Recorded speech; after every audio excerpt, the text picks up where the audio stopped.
Welcome back to the Anglotopia podcast, the podcast for people who love British travel, history, and culture. I'm your host, Jonathan Thomas, and today we're exploring the remarkable world of Britain's disappearing crafts. My guest today is James Fox, art historian, broadcaster, and now author of Craftland, In Search of Lost Arts and Disappearing Trades. James is well known for his BBC documentaries and his previous books The World According to Color and British Art and the First World War. In Craftland, he travels the length and breadth of the British Isles, from the Scilly Isles to the Scottish Highlands, in search of the craftspeople keeping ancient skills alive, the wallers, the thatchers, the weavers, the wheelwrights, and watchmakers who still shape the world in Britain by hand. We're going to talk about the inspiration behind Craftland, the journeys and people that shaped it, and what these endangered trains reveal about Britain's identity and why the art of making still matters in our digital age. Welcome, James. Thank you for having me, Jonathan. Thank you for making the time for us. We really appreciate it. We'll start at the beginning. Craftland opens with a beautifully cinematic scene in a long abandoned blacksmith workshop. What was the moment or idea that this first inspired this journey into Britain's disappearing crafts? Well, actually, I think the first moment that I suppose inspired this book came probably about 10 years ago. Now, what we do in Britain, every 2 years, we publish an audit on Britain's traditional crafts, where we look at the crafts that are doing well, the crafts are not doing so well, the ones that are endangered, and the ones that are going extinct. And I remember, I think it must have been about 10 years ago, I read in the newspaper that the art of cricket ball making had gone extinct. And I thought this was completely outrageous for a country that invented the game of cricket, which I'm sure you know, Jonathan, is the greatest sport in the world, that we weren't even making cricket balls anymore. And so I was really disappointed by this. And I started following this list every 2 years when it was published, and noticed more and more crafts becoming endangered and going extinct. And in fact, the most recent list came about only 6 months ago and revealed that of all of our traditional crafts, about half of them are endangered, about a quarter of them are critically endangered. And in the last 10 years or so, 5 crafts have gone extinct in Britain. So I thought this is the moment to travel around the country and to document these crafts before they disappear. And so I suppose that is ultimately what prompted my writing of this book. It sounds like a job I'd want to do, traveling around Britain and watching people make stuff. That sounds like a lot of fun. It was just the most enjoyable and wonderful thing to do. It was the highlight of my professional career. Hard to call it work, right? So you've written before about art and about color. How did this project grow out of or differ from your previous work as an art historian and broadcaster? Yeah, well, as you say, Jonathan, I'm an art historian. I've always been an art historian. I teach art history at the University of Cambridge. And one of the things that art historians have done in the past, not so much now, thankfully, is they created these very strict distinctions between art and craft, nearly always to the benefit of art. So art, the painters and the sculptors were treated as geniuses, and their pictures fetched enormous sums of money, and they were shown in these great galleries, whereas craftspeople, who were typically more likely to be women and working class people, they were sort of written out of the story. It was degraded as manual labour. And of course, these distinctions are completely false. There is, for me, one great spectrum of making that exists for human beings. And so one of the purposes of this book was to write about craftspeople, to write about stonemasons and basket weavers and potters in the same way as an art historian might write about a great painter and sculptor. Because, for me, these craftspeople, though many of them work in obscurity, many of them struggle to make ends meet, they are just as culturally important as our famous artists and actors and composers that have generally got much more credit. That's interesting. I never really thought of it that way, that there's not much of a difference other than semantics between somebody who sculpts a statue or sculpts a cricket ball. Exactly. That's my view, is that, some people make paintings, some people make baskets, some people make cricket balls, some people make sculptures.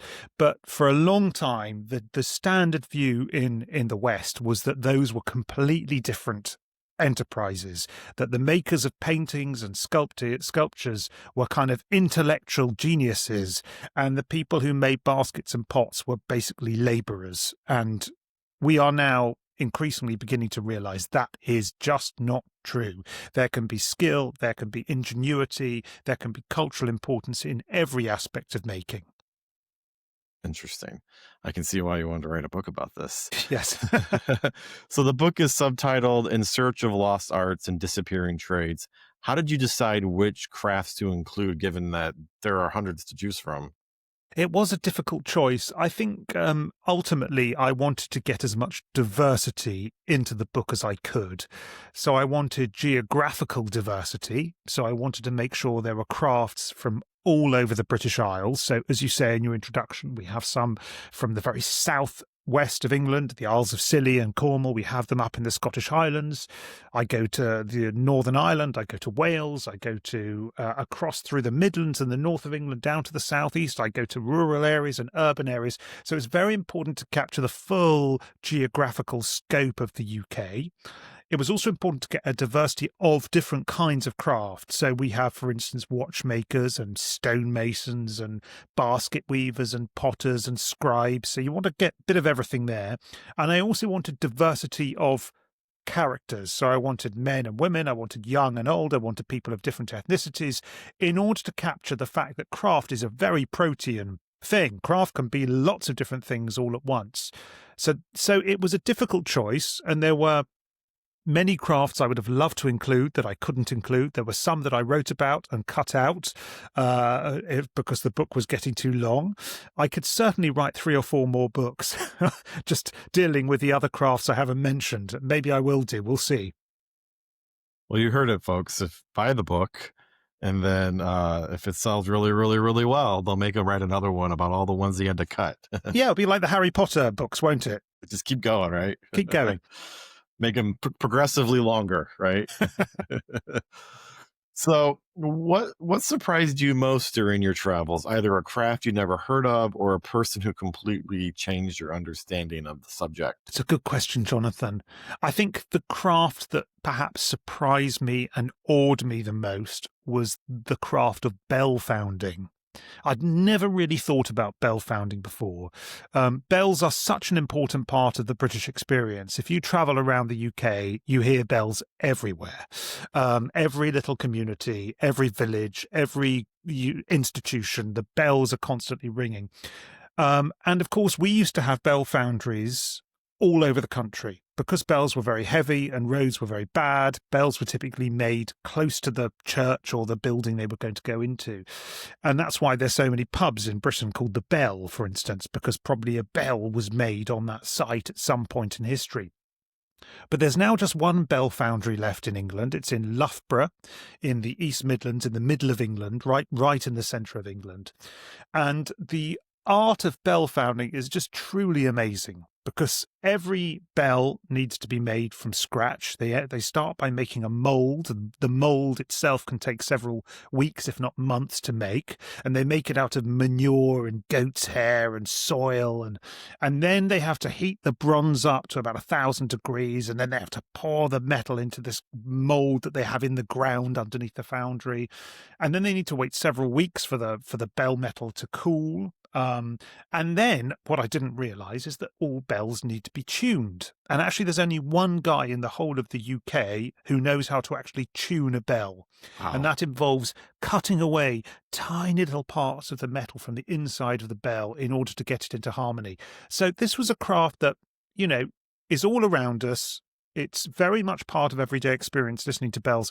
I did not realise that it was an extremely exacting craft. And the other thing about bell founding is you need to have enormous amounts of patience if you want to be a bell founder. So there was one set of bells I talk about in the book. It took 43 years for these bells to be commissioned, cast and installed. That was the length of the project, 43 years. So basically a whole person's career, more than that, just to make a single set of bells. So I suppose the lead times, the patience, the intensity, the danger of the work, and the fact that the products of bell founding are largely invisible to us, but everywhere around us, um, was really thrilling to write about. Well, now I really want to talk about bells because you're right. Like when that's one of the one of the things I like to wax philosophical in my own writing and what we cover in Anglotopia about the little things that travelers might not notice. And Mm, one of the things I do love about being out in the countryside is you hear church bells mm, and regularly. And here in the US, you rarely ever hear church bells, despite the fact that we probably have more churches per capita than the UK does. They yeah. never ring bells here.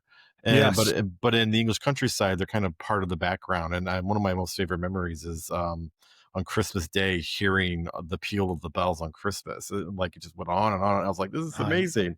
I know what you say part of the background, but of course, in the past, they were the foreground. Before people had mobile phones and before people had watches and before people had news alerts and media, social media, the bells governed everything. The bell would tell people the time, it would tell them when to work, it would tell them if some event was happening, it would tell them if a crime had occurred in the town, if a fire had erupted in someone's building, if an army was approaching. It would tell people when they could start opening their stalls, when the carriages had to stop. I mean, bells did absolutely everything. And it was only with the development of, people wearing watches and newspapers and literacy that bells, as you say, did recede to the background. But Britain has always been a bell-obsessed nation. And, whenever there's a major event, whether it's the Olympics or whether it's, the coronation of a monarch or some kind of anniversary, everyone around the country pulls their bells. And it's a wonderful part of our heritage. Yeah, and I one of my fondest memories is, and I know you're a Cambridge teacher, but I did a summer course at Oxford, and we stayed at Christ Church, and Lovely. old Tom every night at 9 o'clock would toll 101 times. It was great. You could hear it Yeah. I everywhere. mean, even as a young student myself in Cambridge, the other place as we call it in the UK, when the pubs closed in the evening, when there was last orders, someone would come around and ring a bell. I mean, bells still absolutely a very important part of the UK's heritage. And if you think what is perhaps the most famous monument in the UK, it's a bell. It's Big Oh, Ben, yeah. and it's a bell that very few people have ever seen. But every single British person knows that particular accent, that particular voice of that particular bell. Well, and even around the world, we know the song of Big Ben, and you buy a cheap clock in an antique store here, and it has the same chime. It's Yeah. so recognizable worldwide. Um, and sorry for getting off topic, but I now want to keep talking about bells. Then surely you must be as devastated as I am that the Whitechapel Bell Foundry closed. Like Yeah. it was almost criminal the way that happened, that we lost that, because not only did they make some of Britain's most famous bells, including Big Ben, they made the Liberty Bell and like some They famous did. American bells, and it's just a shame that all that knowledge was lost. It's true, and it was until it closed, 10, 15 years ago, the Whitechapel Bell Foundry was the longest running manufacturing business in the UK. It was going continuously for about 500 years on that site. And what happened ultimately was it was this the forces of progress, I suppose. It's in a very valuable the real estate in that part of London is very valuable. The business was not surviving. One of the reasons why, it's kind of a real irony, actually, Jonathan. One of the reasons why bell foundries don't really survive is partly in the UK, we're not building churches any longer. In the US, you are, obviously, because it's a larger religious population. We're not building churches. And also, bells last too long. But if you make a good bell, that will last you 500 years. It's not like planned obsolescence as you get with a mobile phone. And so there wasn't much business. And ultimately, the land was sold to develop into a hotel. And nothing has been done in 10, 15 years. So the building is just sat empty, Well, yeah, and I'm assuming all the equipment and everything is just still sitting there. still there. And Yeah, it like there have been earnest movements to try and get reopen the foundry, but now it's been so long and the cost would be so high. I doubt it would ever happen. I It's a doubt. shame. Yeah. Anyway, let's supplementing. And let's not talk about bells. Let's move on now. Early in the book, you call Britain a craftland. What do you think that phrase tells us about Britain's national identity, kind of past and present? Well, I think, before we became a service-based economy, as we are now, and before even in the Industrial Revolution, which we invented, um, Britain was a craftland. Every city, every town, even the tiniest little village was a community of craftspeople with its own blacksmiths and wheelwrights, its own thatchers and bootmakers. So there was craft absolutely everywhere. And that obviously has faded away. And one of the things that's extraordinary is that if you'd gone back in time a few hundred years ago, there was so much handiness everywhere. In a tiny village would have more craftspeople than maybe a small city does today, because they were doing their own local things. And so I feel that that's a great transformation that has taken place really over the last few hundred years. But I still think, and I reach the end of the book by saying, I think Britain is still a craft land. It's different, of course, where previously craft was absolutely central to local economies and society, and without it, the whole country, the whole area would have fallen to pieces. It's obviously not that anymore. But the journey I've made for this book shows that there are still a great number of extraordinary craftspeople still operating in the UK, and that we are actually engrossed in something of a craft revival at the moment. Certainly since COVID-19, more and more people are taking up crafts, and people are more and more interested in the craft. So I think we were a craftland in every sense of the word a few hundred years ago, but I think we are still a craftland in certain senses of the word now. Yeah, I mean, when you talk about how different locations had a specific craft, I'm reminded my favorite place in England is a town called Shaftesbury in Dorset.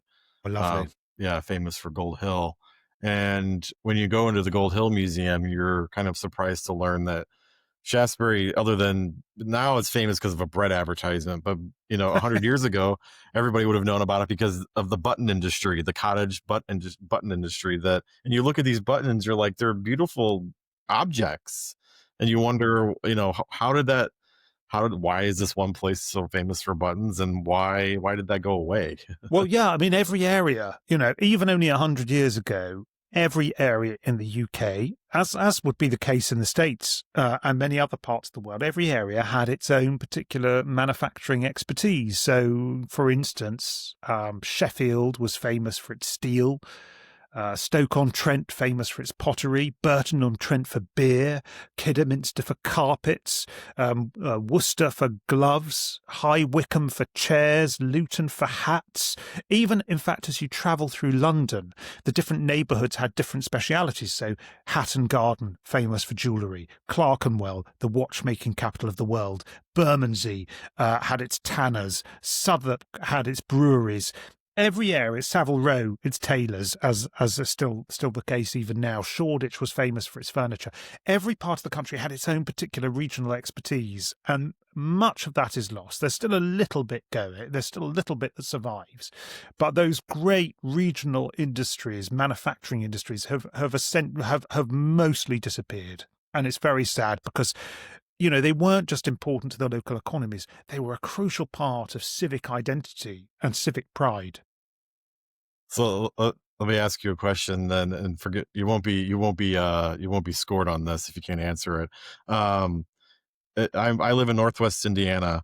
If do you know anything about Northwest Indiana or what it's famous for, Oh, well, other than Lake Indiana, Michigan? yeah, Indiana, I don't know what would it be in Northwestern. Tell me.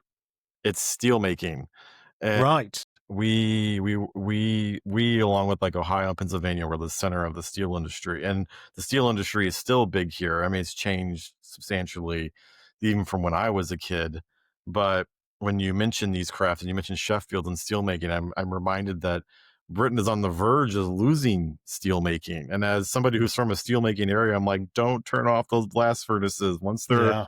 Once they're gone forever, and you don't want to lose that knowledge. I know it's unfortunately it's international competition. It's an extraordinary.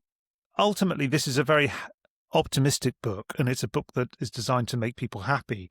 But there's also something that underlies the book, which is quite depressing, which is essentially Britain's decline as a manufacturing power. I've got a remarkable fact in this book that back in the 1880s, so not that long ago, Jonathan, 140 years ago, Britain produced 43% of the world's manufactured exports. That was just Britain. Tiny little place was producing almost half of the whole world's manufactured exports. Now, to put that into context, China today only produces 30%. Now, that's a lot, but that's less than Britain was at its peak. And of course, now manufacturing is only a tiny part even of just of Britain's economy. So that is ultimately what lies behind this book, is this pivot that Britain has made, in many ways against its will, away from being a manufacturing powerhouse, the workshop of the world, towards being essentially a service-based economy. And we're right behind you in that trend here Yeah. in the U.S. Sometimes it seems like even here the steel industry is holding on by the skin of its teeth. I mean, just U.S. Steel was just bought by the Japanese, which was a big deal that happened. It was like, well, why do we need the Japanese to prop up our biggest steel company? Yeah. And it only took a change in administration to actually make it happen. But we don't want to get political.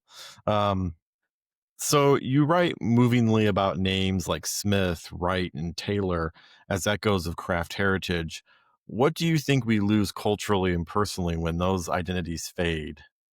Well, you're right. I mean, I've got a passage in the book about surnames. If your name is Smith or Wright or Mason or Taylor or Cooper or Chandler or Dexter or Challoner or Sawyer or Glover or Kellogg, for that matter, then you likely descend from a craftsman. Do you know what a Kellogg used to do, Jonathan?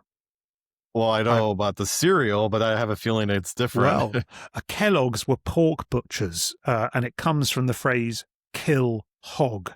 So that's where the word Kellogg comes from, the name Kellogg comes from. So obviously, those names reveal how absolutely profound a part of our identity craft actually is. Because let's be honest, all of us ultimately descend from craftspeople. We may not have in the last 2 or 3 generations, although many of us have, but ultimately, all of us at some point, our ancestors were making things by hand because it was the only way to make things by hand. And we have been doing this since humanity first arrived on this planet. The first things we did, the things that marked us out as different from other species, was that ability to use our hands and our thumbs, our opposable thumbs, to build things, to make things, to create tools, to manipulate our environment. So, craft is not just part of who we are as individuals or as families, it is part of who we are as a species. We are a species of makers, and we have lost that to some extent, that sense, over the last 10, 20, 30 years as we have become disconnected from the act of making things because machines do it for us. But I still think the urge is within us. The emotional bond to that is within us. You just made a light bulb kind of go off in my head. On my father's side, the surname is Taylor, and they're from Durham. So I suspect I can probably put 2 and 2 together of what they did before they immigrated to the U.S. Well, I mean, Durham was in the northeast of England, was famous for its tailors, and it was particularly famous for the quilts that many people involved in the textiles industry made. So Durham had some of the finest quilts in the world 150 years ago.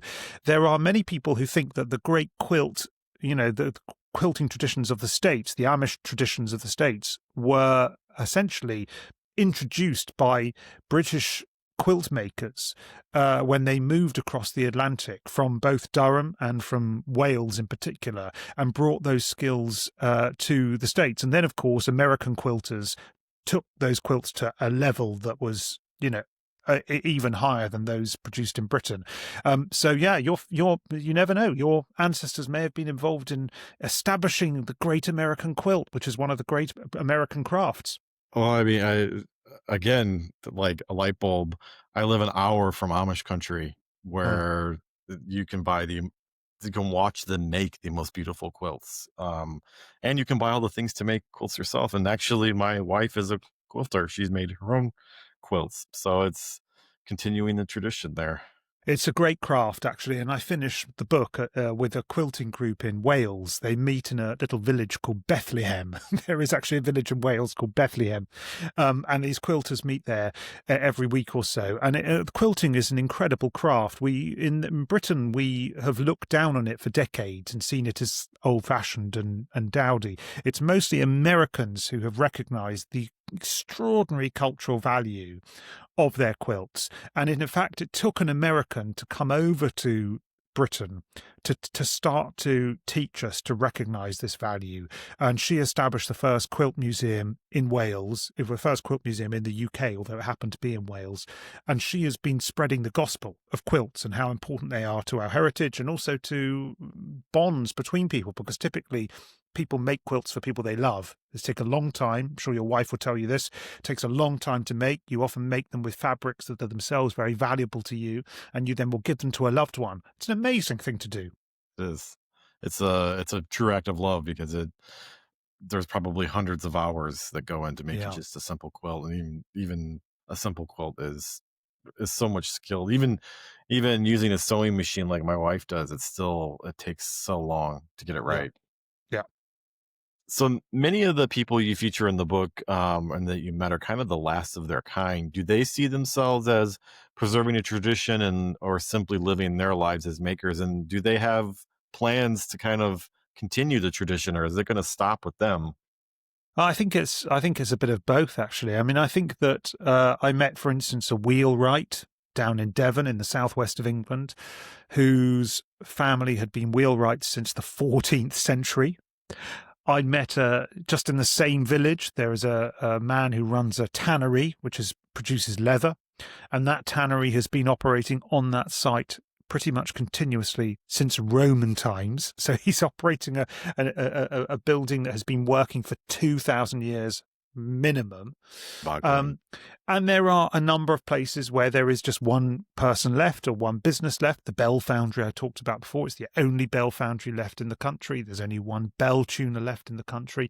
And they definitely feel that they are custodians of a very fragile heritage that is disappearing all around them.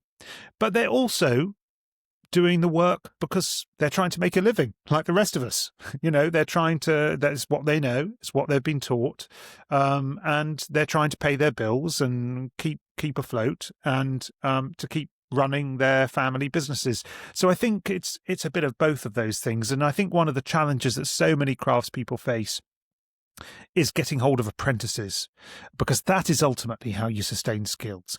That's how you keep the traditions going. In the past, it was easy to recruit apprentices because basically everyone did what their parents did pretty much, and people didn't have much of a choice. But now, of course, anyone who leaves university or leaves school can travel across the country. They can take up any kind of job they like. They can move into different sectors. They can start one thing, try for a year, move to another thing.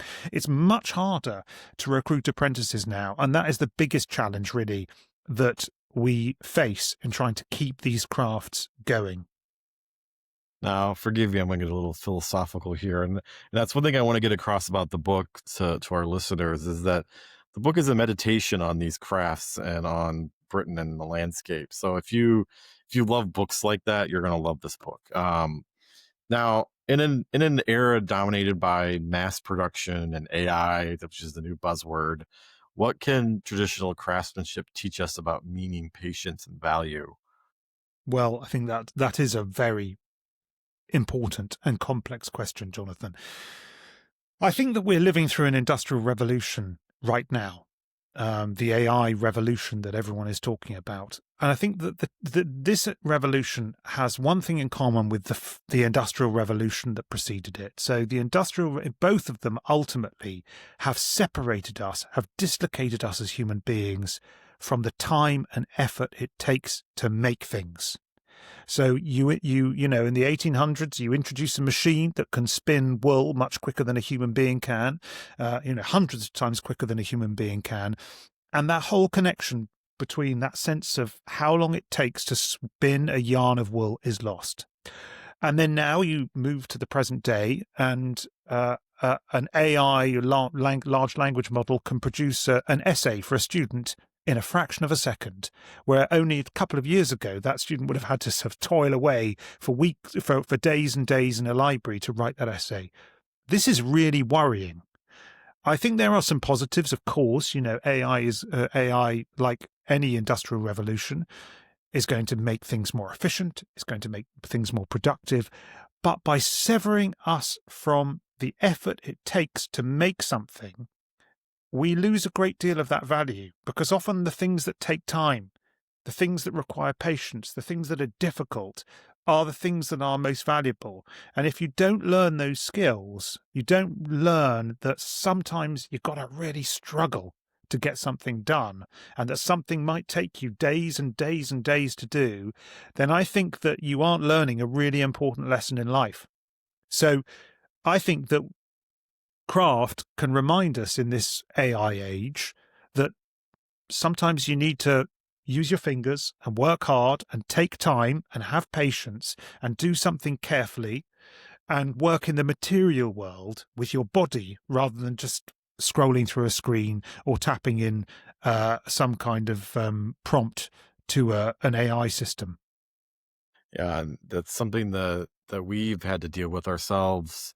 AI, I can give AI a nice prompt, and I can have it write me a chapter of a book. But when you read the result, it will just be, it's like it gets like 80% there. There's no soul, there's no warmth, there's no, you know, as we as writers know that it can take weeks to get a chapter in a book written and get it right.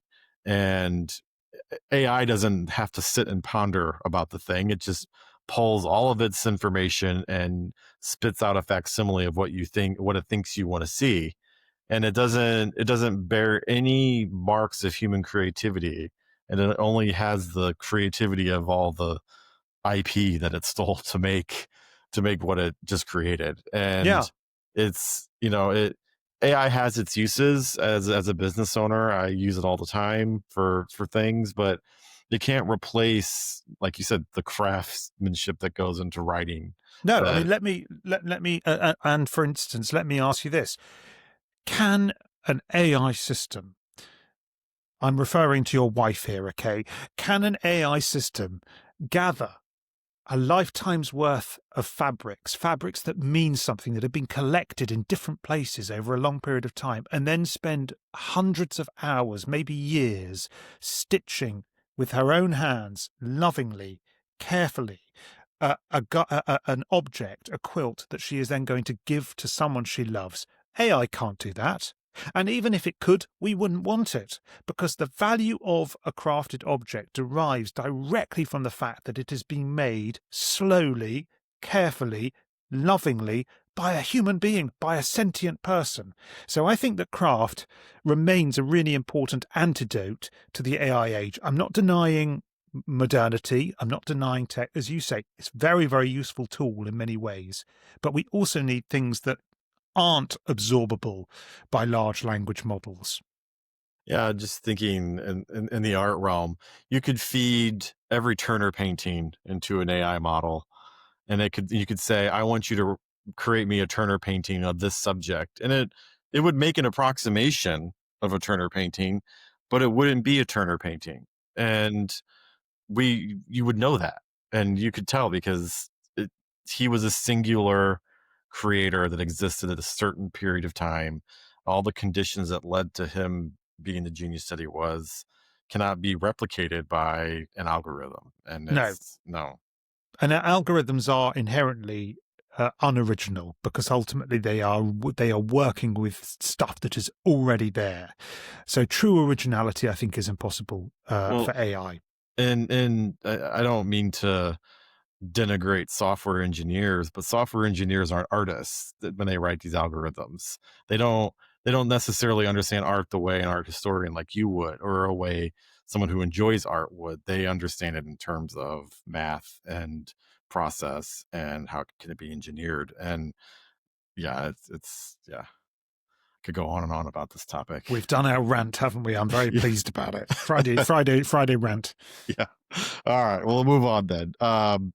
So each chapter of the book is rooted in a particular landscape: Yorkshire, Shetland, Sheffield, Scotland, Wales.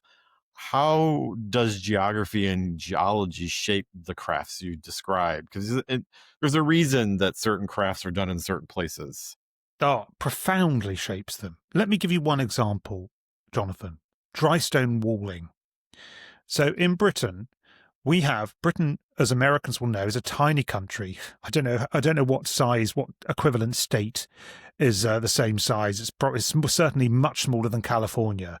Michigan, maybe say Michigan. But in this small country, we have 125,000 miles of dry stone walls. That is 10 times longer than the Great Wall of China. And the amazing thing about those walls is that everywhere you go, they are different. And one of the reasons they're different is because of the geology. They're different because although Britain is very small, we have a very, very complex and diverse geological makeup, which means that as you go from place to place, you see the different rocks that have been unearthed from that particular landscape. If you go to the Lake District, for instance, which is still seen as the greatest walling country in the world because of its geological diversity, as you move from field to field, you see the rocks change. You see walls go from being sandstone to limestone to granite to slate. And I think that is a perfect example of how a craft can be shaped by something that might seem almost invisible to us, by the ground beneath our feet, by the rocks that were formed millions of years before human beings even appeared on this earth. Yeah, and on the topic of dry stone walls, a few years ago, I was in the Lake District for a writer's retreat. The author, James Rebanks, was doing something called the Rural Writers Institute, and he's a sheep farmer, and so his farm has dry stone walls galore. And one of the sessions we did was there was a big hole in one of his dry stone walls. And so he, with a fellow farmer, friend of his, showed us how they repair a dry stone wall. And all of us were completely shocked at the craftsmanship that goes into fixing a dry stone wall and making it stand properly. And it was so interesting to think of these two farmers as craftsmen who you wouldn't even think they're sheep farmers. They're not craftspeople, but they're sitting there. They even had their own language of the different kinds of rocks and where they would go. And once they got going and they had fixed the wall, like it was like watching magic happen because it was so singular. Yeah, I mean, I think that, in the past, obviously every farmer would have to have been able to repair their walls because walls would come down in a storm. And so they would need to be able to do that. And by the same token, fishermen would have to be able to repair their sails and fix their boats and make their equipment and make their gear. So I think that in the past, again, it's that point I made earlier, which is that craft used to be everywhere. Everyone used to have hand skills because they needed hand skills. So I think that's something that we have largely lost. There are still farmers in the UK who will know how to gap a wall, as they call it, if you're repairing a part of a wall that's broken. And James Rebanks is a perfect example of that. Yeah. So King Charles is a known supporter of these old crafts, and I believe he supports them through the name escapes me, one of his estates in Scotland that he was a big advocate of restoring. What role has he played in keeping some of these crafts alive? A very significant role. People often think of Charles. He's sometimes ridiculed a bit in the UK, and he's often seen as a fuddy-duddy, as very old-fashioned. In certain ways, Charles has been unbelievably ahead of his times in terms of being progressive. So he has led the world in many ways in terms of developing organic produce, in terms of environmentally friendly agricultural production for decades, long before it became widely known. And he has also been supporting the crafts for 30, 40 years in really very significant ways. And long before craft was fashionable, long before other organisations came along to support the crafts, Charles was doing it. So in 1990, he formed something called the Prince's Foundation, It has since become the King's Foundation, which throws an enormous amount of money in traditional crafts around the country. And it's associated with lots of other different institutions. There's Highgrove, his house. There's Dalkeith Palace up in Scotland. There's also the King's, the Traditional Arts Foundation, which is in London. And he has really done an enormous amount to support the crafts in this country. And he deserves an immense amount of respect for that. Yeah, and he's even a competitive hedgerow layer, which again, that's another craftsmanship that people may not even think about, that laying a hedgerow, that there are hundreds of thousands of miles of those in the English countryside. Those are all laid by human hands. Yeah. And Do you have hedgerows much in the US? no, we don't at all. Farm fields are bordered usually by nothing. Yeah, well, we have. I mean, in the UK, fields are generally much smaller than they are in the US, Yeah. and typically they are boundaried by sort of products of craft, by hand laid hedges, by handmade stone walls. And it's one of the things, I'm sure you know, Jonathan, you know the country very well. It's one of the things that gives Britain its particular characters, particular personality in the countryside. Patchwork quilt from, Yeah. Yeah, it gives the landscape. It creates the landscape we expect England to be. And when you compare it to the landscape here, and I don't mean to denigrate the landscape here, but here, like here in Indiana, Indiana's mostly farmland. 200 years ago, before Indiana was settled, it was a vast forest. The forest was cleared. Now it's all mostly farmland. And the farmland it's mostly flat. It's not interesting to look at. It's, and it's monoculture. We grow two things in Indiana: soybeans and corn. Who knows how much longer we'll be growing soybean, but it's and when you look at, I spend a lot of time walking along my local roads here because I live in the country. And yeah, there's nothing that borders the fields. It's literally the corn starts and it goes on. And that's actually a problem. And, and that intensive agriculture has led to natural disasters here in the US because we didn't border our land with anything. And like the famous Dust Bowl. And then that led to people saying, well, maybe we should plant trees at the edge of farmland. So a lot of farmlands will have like a light forestry edge around them. But even around here in Indiana, a lot of farmland doesn't have any border at all. And so if it's really dusty or really dry, there will be a little mini dust storm going through the area. It's really bizarre.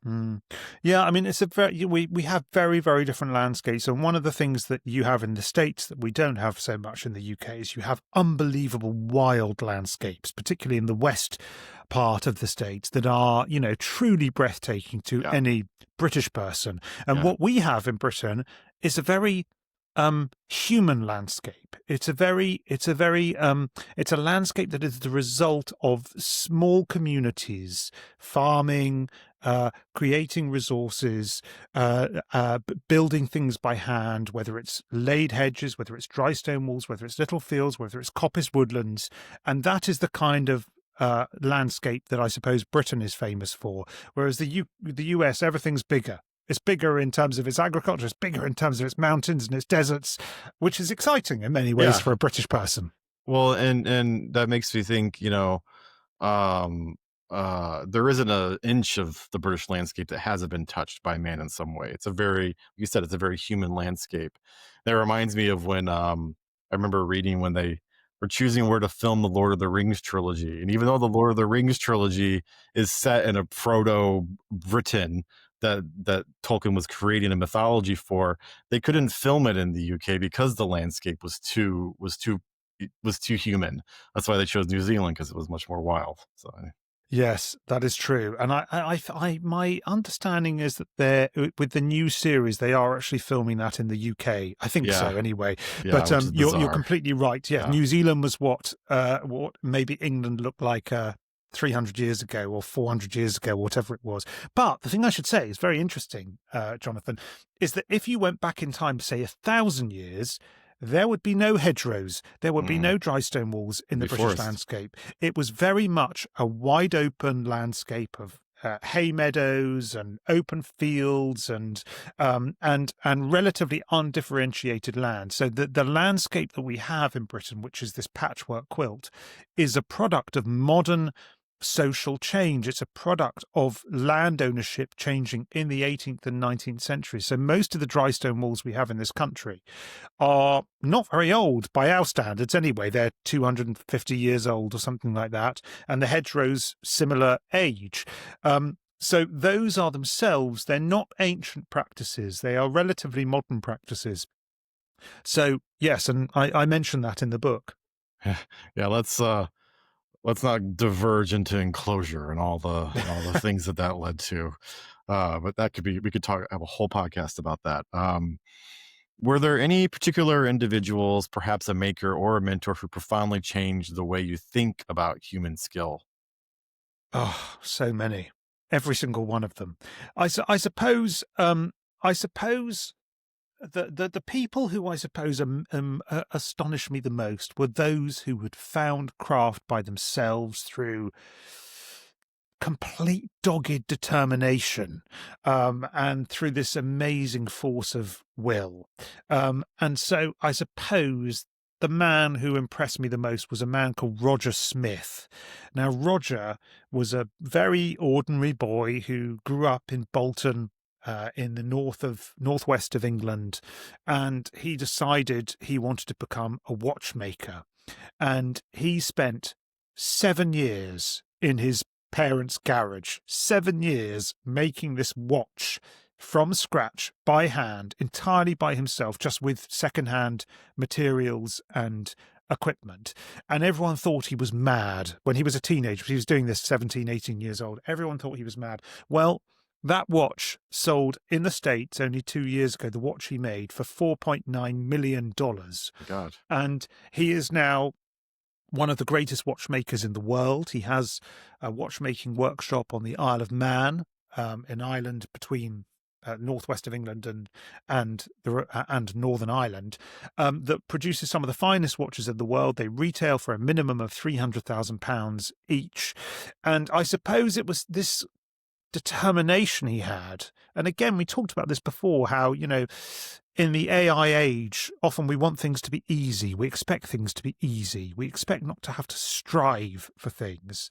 But for him, he lost 7 years of his life for no payment whatsoever in a cold garage to achieve something, and to achieve it because it was difficult, and ended up becoming a master of his craft. And so I think that's a lesson that all of us can learn, whichever field or industry we're in, that, often if you just stick at it, you stick at something and you work hard and you go again and again and again, and you strive for excellence, you strive for perfection, however difficult that may be, there are great rewards there. And so that was a very valuable lesson. Do you think that's a particularly British trait, striving like that for perfection in a skill or a trade? I don't think so. I think it's something that is common all over. Well, it's not common, but it's present all over the world. I think it's probably diminishing everywhere, for the reasons we've described.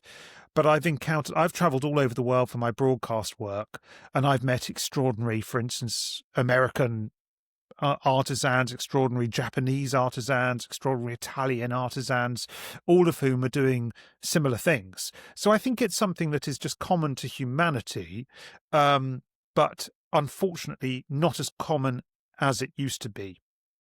Well, and when people ask me for advice on web stuff or writing or anything, my advice is always do the work.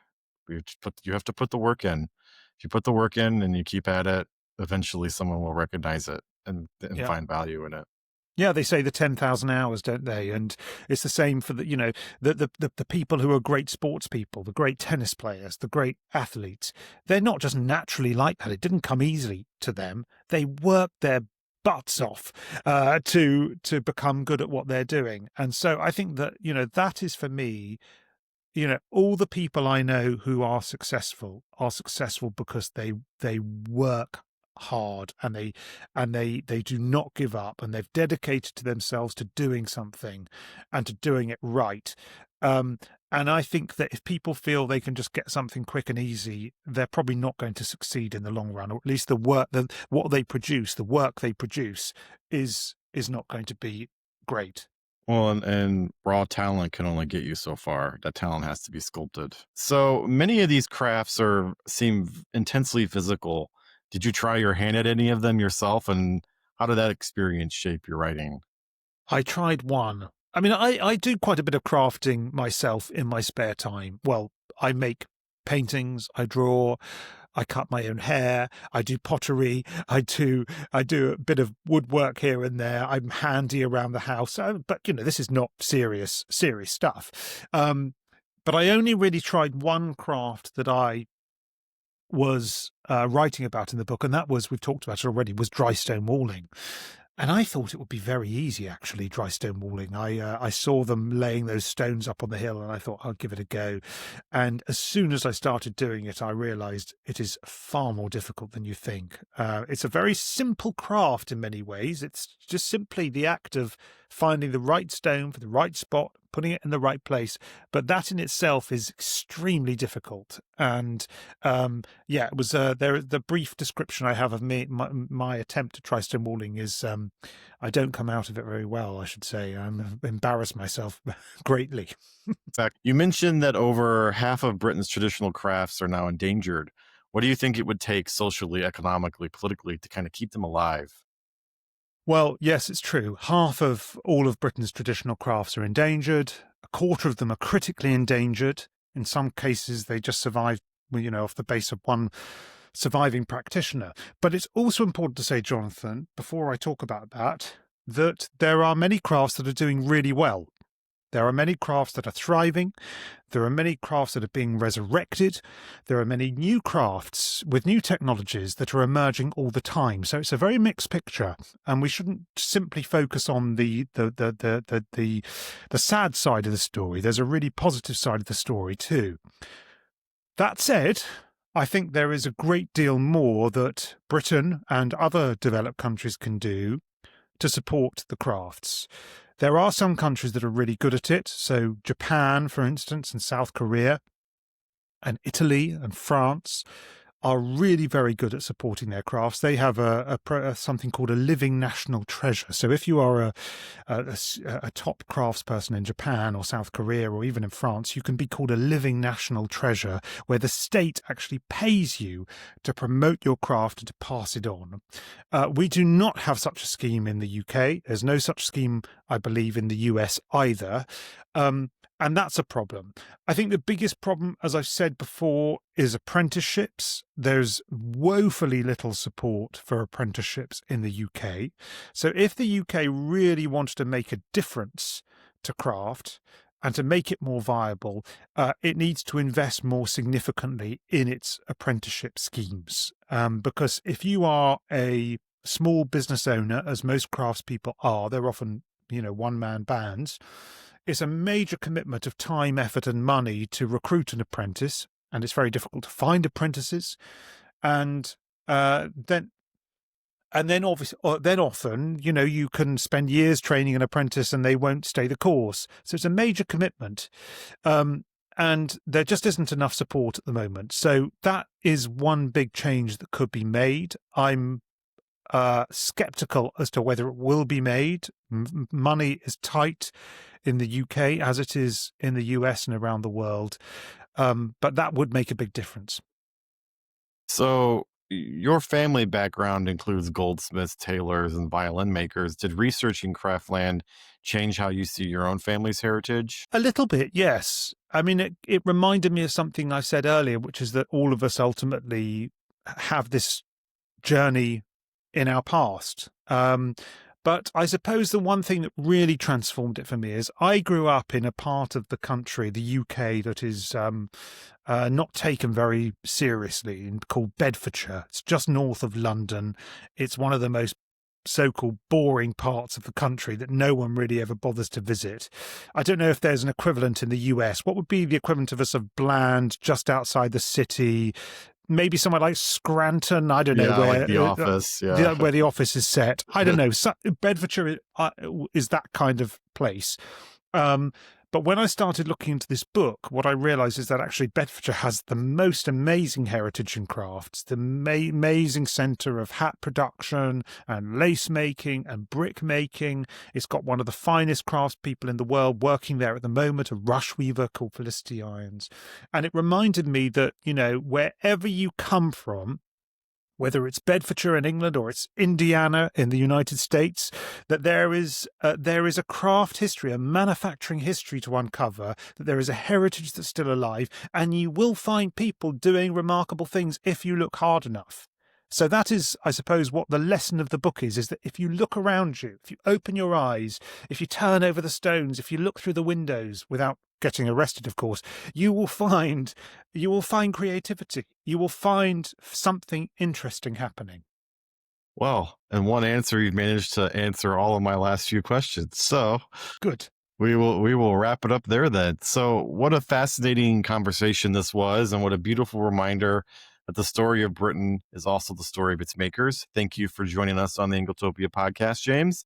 Craftland, In Search of Lost Arts and Disappearing Trades, is available now from Crown in the US and Bodley Head in the UK. And it's a book every lover of British history and craftsmanship should have on their shelf. Ooh, that's the UK one. That's the UK cover. Very nice. So we got both. Thank you. If you enjoyed this episode, please subscribe, like, or leave a comment wherever you listen to podcasts. And if you'd like early access to new episodes and help support independent long-form writing about British history, culture, and travel, please consider joining the Friends of Anglotopia Club. Thank you again, James, and thank you for listening.